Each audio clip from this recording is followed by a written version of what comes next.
네, 아시다시피 북한 사태가 나라 안팎으로 이 시장에 많은 영향을 미치고 있습니다. 오늘 이 시간 북한 사태가 지금 내적 외적으로 어떤 상황에 놓여 있는지 짚어보는 시간 마련했습니다. 도움 말씀 주시기 위해서 한국경제신문사 한상춘 논설위원 나와 계십니다. 네, 안녕하십니까. 네, 안녕하십니까. 북한 사태가 장기화되면서 정말 금융시장에 이래저래 많은 영향을 주고 있는 상황인데요. 지금까지 나타난 상황 좀 어떻습니까? 보통 영향을 분석할 때는 예. 이제 국제금융시장, 그 다음에 국내금융시장, 우리 네. 시장이 되겠죠. 그리고 북한 시장, 이렇게 해서 세 가지 각도로 이렇게 얘기해야 돼 봐야겠는데요. 우리가 이제 글로벌 시장을 얘기할 때 보통 인과관계를 북한 문제로 얘기하는 이런 사람들은 좀 잘못되어 있다는 것을 말씀드립니다. 월가의 그 시장 참여들은 립 서비스 문제, 네. 립 섹티즈에서 북한 문제를 거의 거론하지 않는다, 이렇게 보시면 됐습니다. 그래서 무슨 사태가 터졌을 때는 이걸 곧바로 그 북한 문제와 관련해서 연관시키는 이러한 것은 상당히 시장을 잘못 분석한다는 것을 말씀드립니다. 국제금융시장은 지금 북한의 사태에도 불구하고 네. 미국의 그 어닝 시즌이든가 이런 거에 전형적으로 영향을 받는다는 것을 말씀드리고요. 그래서 특별히 국제금융시장에서는 이 북한 사태로 인해서 종전과 비슷한 움직임을 보이고 있다고 보시겠습니다. 중요한 것은 남북한 문제이기 때문에 네. 국내 금융시장에서는 아시겠습니다는 주가가 떨어지고 환율, 원달러 환율이 어제 같은 경우에는 1140원대 갔죠. 예. 그래서 아마 1월 중순 때 1050원 떨어질 때 1000원 밑으로 간다 하는 이렇게 예측했던 기관이라든가 사람들이 대부분이었었는데요. 아마 1140원 가다 보니까 벌써 100원 이상 이렇게 올라간 상태입니다. 예. 예측하는 거를 보면 150원 정도 올라가기 때문에 환율 예측은 그만큼 어렵다는 것을 말씀드립니다. 그리고 북한도 영향을 받습니다. 오늘 아주 특수한 얘기를 말씀드리겠는데요. 북한 같은 경우에도 지금 상당 부분 가장 큰 영향을 받고 있는 것이 북한 사태의 당사국인 북한이다 하는 것을 말씀드립니다. 그렇군요. 지금 마지막에 북한 사태에 따라서 가장 큰 충격을 받을 시작은 당사국인 북한이다라고 말씀을 해주셨는데요. 어떤 영향이 나타날 것이다 예상이 되고 있습니까? 이미 영향을 나타나고 예. 있죠. 그래서 보통 이제 이런 그 지정학적 사태에 따라서 북한이 영향을 받을 때는 아무래도 대외 거래에 관련돼 있는 이런 부분에 영향을 먼저 짚어볼 필요가 있는데요. 그런 각도에서는 북한의 외환 시장입니다. 지금 북한은 시장이 두 개로 형성되어 있습니다. 네. 공식적인 외환 시장. 여기서는 1달러 대 100원 정도가 공식 환율입니다. 그리고 블랙마켓이다 해서 시장 경제가 이렇게 공식적으로 네. 이렇게 크게 허용되지 않을 때는 항상 블랙마켓이 소위 그 암시장이 형성될 수 있을 밖에 없는데요. 여기서 암시장에 지금 거래되는 북한 화폐는 이번 사태에서 통화치가 폭락을 해서 저 무려 그 8,600원에 거래되고 있습니다. 1달러에. 그러다 보니까 공식 환율에 대비해서 거의 86배 해당된 만큼 아주 북한의 돈, 원화 가치가 아주 폭락하는 사태가 발생하죠. 이럴 때 그 공식적인 시장과 블랙마켓 간의 그 환율의 차이, 가격의 차이가 있을 때는 보통 자국 내에서 이 아비트레이지 거래로 인해서 시장이 권력의 신여가 되는 이런 움직임을 보면서 사실 북한 내부에서는 권력층이 즐기게 되는, 이건 뭐 북한뿐만 아니라 다른 그 제스민 혁명이라든가 이런 데에서도 사실 동일한 사태가 발생했는데요. 이러한 사태를 오히려 그 즐기는 이런 측면에 나타난다, 이렇게 보시겠습니다. 시장이 권력의 신여가 되는 것은 자본주의 원리에서는 가장 나쁜 행위다 하는 것을 말씀드립니다. 이 북한의 달러당 공식 환율이 1,000원, 그런데 암시장에서 8,600원이다. 엄청난 격차인데요. 이 정도면은 뭔가 시장에 이상현상이 일어날 법도 합니다. 네, 아무래도 이제 그 공식적인 시장에 접근할 수 있는 사람들은 아무래도 권력층에 해당되거든요. 그러면 이렇게 한번 생각해 보시기 바랍니다. 유일하게 공식 외환 시장에 접근할 수 있는 권력층이 되니까 이 사람들이 사실 북한 돈 100원으로 달러를 이렇게 매수하면 블랙마켓에서 암시장에서 이것을 1달러 팔게 되면 8,600원이 돼야 나오지 않겠습니까? 그렇죠. 그래서 그 과정에서 엄청난 이득을 발생시키는 문제거든요. 그래서 지금 영국의 이코노미스트라든가 이런 데서 사실 나오는 거 보면 북한 내부적으로 오면 사실 권력층들이 슈퍼마켓에서 아주 붐비는, 그래도 아주 사치품이라든가 그런 것을 아주 지금 많이 팔리는 이런 쪽에 나타난다, 이렇게 보여지거든요. 시청자 여러분도 상당히 아이러니한 현상일 겁니다. 이런 것이 지금 북한 내부에서 일고 있는 이런 사태다, 이렇게 보시겠습니다. 왜 북한이 이렇게 남한과 관련해서 이렇게 사태에 대해서 장기화되더라도 비교적 그 권력층들은 그 평온한 움직임을 보이는 제가 이제 이 표현이 적당할지 모르겠습니다는 예. 그런 측면도 있다. 우리가 저는 뭐 북한 문제 전문가는 아닙니다는 국제금융시장에서 오늘 아주 특수한 얘기를 말씀드리는데요. 이런 측면도 있다 이렇게 보시면 되겠습니다. 이와 같은 사태는 사실 가다피라든가 이런 데에서 권력의 마지막 계층에 해당되는 측면에서 나타난 현상이다 이렇게 보시겠습니다. 그렇다면 달러를 직접적으로 벌어들이는 사람 같은 경우에는 북한 돈으로 환전했을 경우에 말 그대로 8배 이상의 이득을 이제 남기게 되는 것인데요. 80배요. 예, 80배. 그렇죠. 네, 죄송합니다. 네. 그렇기 때문에 그 외화를 직접 벌어들이는 사람들이 특별 대우를 받지 않을까 싶기도 한데요. 실질적으로 그렇게 특별 대우를 받고 생각할 수 있겠죠. 있습니까? 그러나 암시장이 제 기능을 할 때는 네. 사실 달러를 공급하는 사람이 아주 제한돼 있어야지 블랙 마켓이 이렇게 사실상 그 특수한 계층의 이익을 위해서 신여 역할을 잘 할 수가 있을 겁니다. 예. 그런 과정에선 철저하게 지금 북한의 그 블랙 마켓은 권력층을 제외하고 나머지 달러 공급원에 대해서는 굉장히 차단해 나간다 이렇게 보시됐습니다. 그래서 지금 쉽게 생각할 수 있는 해외 그 거래를 통해서 달러를 벌어들인 사람이 블랙 마켓을 통해서 아주 이렇게 환전하면 예. 많은 환차익을 겪지 않겠느냐 생각하는데요.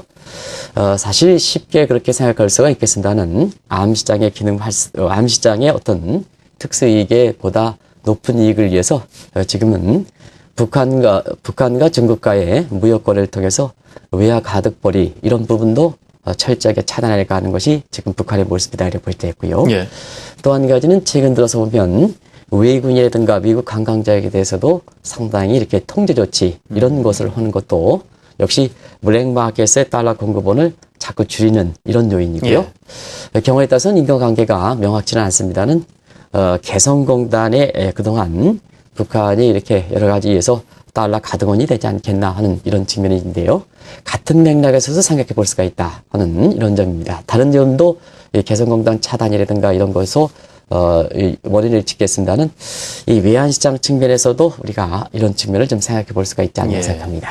자, 한 가지 궁금해지는 것이 말이죠. 지금 이 북한이 국가를 운영하기 위해서도 상당한 외화가 필요할 텐데 외화 조달을 좀 어떻게 하고 있는 상황인지요? 사실상 이 대목이 굉장히 중요한 대목이고 앞으로 북한의 존립 여부와 관련해서는 이 대목이 굉장히 중요하다 이렇게 볼 수 있습니다. 그래서 잠시 가장 중요한 만큼 역사적으로 북한이 체제 유지에서 가장 필요한 달러 가득원, 외화 가득원 여기 좀 있어야 되는데요. 아시겠지만 1970년대 중반 이전까지는 북한이 국제적인 크레딧이 괜찮았었거든요.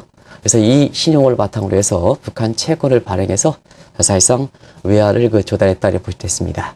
그러나 1975년에 대서방에 대해서 디폴트 선언, 즉 채무를 갚지 않겠다 하는 이 선언을 계기로 해서 사실 북한이 북한 채권 발행을 통해서 외화 가득하는 것을 이렇게 봉쇄됐는데요.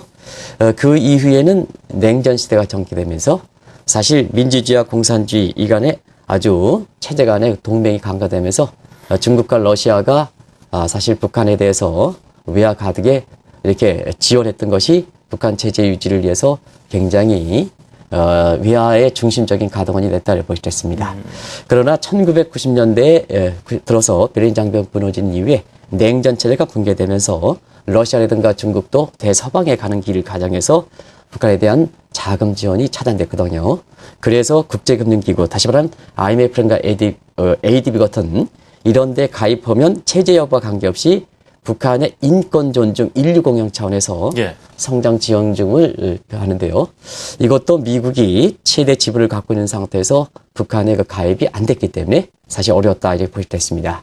그런 상태에 2000년대 들어서는 시청자분들 아시겠습니다는 슈퍼노트, 불법적인 100달러짜리 위조 지폐를 통해서 자금 조달한다든가 마약을 판매한다든가 경우에 따라서는 금융위기 이후에는 중국의 베이징 컨센서스에 따라서 해자원 확보 따라서 북한이 부전자원을 팔아먹는 이런 데서 자금 조달이 왔다 이렇게 볼 수 있습니다.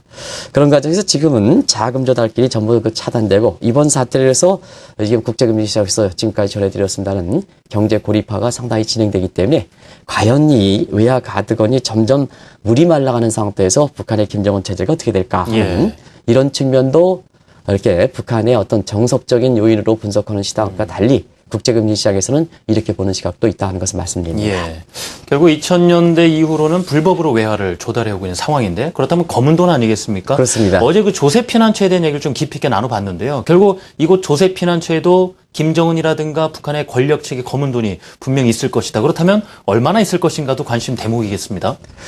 네, 아무래도 네. 이제 이렇게 거의 그 체제가 이렇게 거의 이 막대 형식으로 가면 네. 권력층에 대해서 김정은 체제에 대해서 이렇게 북한 주민의 또 나머지 그 권력층들의 어떤 통제력을 이끌어갈 때에는 비자금 조성 규모가 굉장히 중요하다 이렇게 보시면 되겠거든요. 네. 이 제스민 혁명의 시민혁명 때도 마지막으로 주변 세력은 오히려 그 충성도가 더했다는 겁니다. 그런 각도에서 보면 그만큼 장기적인 비자금이 많이 있기 때문에 그 돈을 이렇게 매개로 한 권력의 속성을 이용해서 마지막까지 주변 세력들을 집착하는 이런 모습이 아마 지난 2년간 보여줬는데요. 마찬가지로 지금까지 이렇게 보면 조세 피난 지역에 사실상 이 점은 실체가 드러나지 않기 때문에 어디까지나 정확한 정보를 근거로 하지 않는다는 것을 말씀을 드리고요. 네. 지금까지 제가 국제금리 시장에 25년 종사하는 입장에서 보면 이런 얘기들이 있었다 하는 것을 말씀드립니다. 지금까지 보면 조세 해피 지역에 가장 단골 손님으로 이렇게 했던 것이 북한의 권력층이다 이렇게 보시됐습니다. 지금 인터넷이라든가 이런 데 보면 북한의 김정은가 갖고 있는 해외 비자금이 어떻게 될까 하는 데 있어서는 40억 달러 설이 많습니다. 우리가 보면 북한의 체제를 위해서 1년에 최소한 외화 가득원이 예. 한 50억 달러 정도 얘기되는데요. 1년치는 갖고 있다. 거의 보험돼서. 그런 측면에 이렇게 얘기들이 많거든요. 결과적으로 보면 지금 국제조사 탐사단, 여기 이제 영어 약자로 ICIJ, 요새 조세 피난처 관련해서 가장 화두가 되고 세계적으로 이 조세 피난처에게 자금을 은순했던 수포리치들이 가장 이게 두려워하는 존재가 바로 국제탐사조사 기자협회인데요. 명단을 입수해서 이달 말에 머지는 아일랜드에 속해 있는 이러한 그 세계적인 슈퍼리치들이 검은 돈의 행방을 밝혔다 하는 입장을 보이고 있거든요. 네. 과연 이 명단에 이렇게 북한의 권력층이 얼만큼 속해 있을까 하는 이런 것이 밝혀지면 항상 그렇습니다. 밝혀지면 권력의 누수 현상은 상당히 심해진다 하는 것을 말씀드립니다. 이런 각도에서 보면 북한도 지금은 국제금리 시장에서는 어떻게 보면 상당히 변곡점, 임계점 상태에 오는 게 아닌가 하는 이런 쪽을 감지되는 분위기다 이렇게 보시됐습니다. 자, 북한이 그나마 외화를 좀 합리적으로 좀 부정적인 부분이 아니란 그나마 좀 제대로 조달할 수 있는 방법 중에 하나가 채권이 아닐까 싶은데요. 좀 국제시장에서 북한 채권의 거래가 실종됐다 이런 뉴스도 있던데 말이죠. 어떻게 돌아가고 있습니까? 북한 채권은 이게 제가 예. 방송을 하면 좀 잘 들으시기 바랍니다. 왜냐하면 1975년까지 이전까지는 북한의 채권 발행이 가능했다 이렇게 하는데요. 그 이후에는 디폴트 선언을 해서 북한이 그 채권 발행은 거의 안 됩니다. 예. 사실상 크레딧이 지금 국제 3대 신용평가원들이 국가별 신용등급을 평가할 때 신용등급을 평가하지 않는 유일한 그 국가가 몇 개가 있는데요. 그 중에 하나가 북한입니다. 그래서 해외에서 그 북한의 그 채권이 발행할 때는 국제 3대 평가기관들이 평가 크레딧이 없으면 채권 발행이 안 된다 이렇게 보시면 되겠는데요. 그런 과정에서 외화 가드 거래소는 1970년대 중반 이후에는 예. 완전히 차단됐던 것이 북한의 그 채권 발행이다 이렇게 보시됐습니다. 그래서 지금까지 이렇게 보면 1970년대 중반 이전에 발행했던 채권이 거래되는 우리가 채권 시장에서는 크게 발행 시장과 유통 시장이 있거든요. 예. 그래서 지금의 북한 채권이 거래되는 것은 아주 드문 일입니다는 유통 시장에서만 거래된다고 보시됐습니다. 그래서 최근에 북한 채권과 관련돼서 얘기 나올 수 있는 것은 바로 유통 시장에서 채권 거래량과 채권 가격 문제인데요. 사실상 그렇습니다. 한때는 전전 김대중 대통령께서 노벨 그 평화상 탈 때는 이렇게 북한 채권이 가격이 한때 가장 높았고 그다음에 거래량도 많았을 때가 있었습니다. 그러나 최근에 그 북한 채권 같은 경우에는 이번에 그 사태를 터지고 나서 사실상 거래가 전무하다. 가격은 완전히 헐값됐다 하는 것을 말씀드립니다. 지금까지 말씀드렸던 내용을 보면 아주 특수한 얘기긴 하지만 북한 사태에 따라서 사실 지금의 피해 정도를 보면 금융시장, 국제금융시장 크게 영향을 받지 않는 데 대해서 당사국 중에 하나인 한국이 이렇게 두 번째로 영향을 많이 받고 그 다음에 가장 피해를 많이 받는 국가가 북한이다 이렇게 보시기로 했습니다. 그래서 모든 경제계가 그렇습니다. 불법적으로 남한테 피해를 주는 이런 경제 행위는 가장 당사국이 가장 피해를 받는다. 이건 비단 북한 문제뿐만 아니라 우리나라 내부에서도 남한테 피해를 주는 것은 가장 본인 자신이 피해를 받는다 하는 이런 걸 단적으로 보여주는 대목이 최근에 북한과 관련된 북한 당사국에 영향을 미치는 정도가 아닌가 이렇게 보였습니다. 네, 지금까지 이 북한 사태가 장기화되면서 그에 따른 대내적인 영향과 움직임 짚어봤습니다. 한국경제신문사 한상춘 논설위원의 말씀이었습니다. 감사합니다. 네, 고맙습니다.